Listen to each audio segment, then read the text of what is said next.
भारत एक ऐसी भूमि जहां सभ्यताएं जन्म लेती थीं और इतिहास स्वयं को बार बार नया रूप देता था।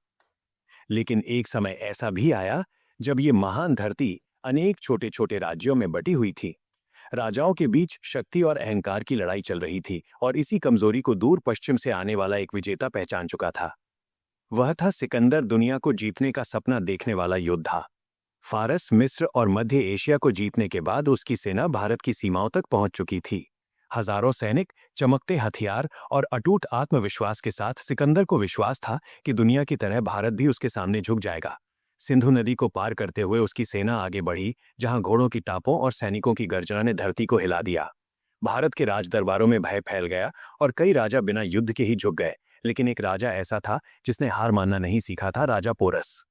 झेलम नदी के किनारे इतिहास का एक महान युद्ध हुआ, जहां विशाल हाथियों की गर्जना और यूनानी सेना की संगठित दीवार आमने सामने थी।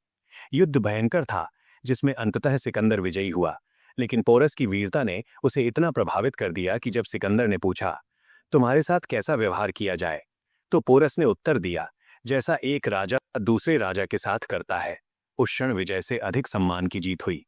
उसी समय दूर खड़ा एक युवा ये सब देख रहा था। उसका नाम था चंद्रगुप्त। वो समझ रहा था कि विदेशी सेना की ताकत केवल हथियारों में नहीं, बल्कि अनुशासन और एकता में है। और उसके मन में एक विचार जन्म ले चुका था कि भारत को अब एक होना होगा।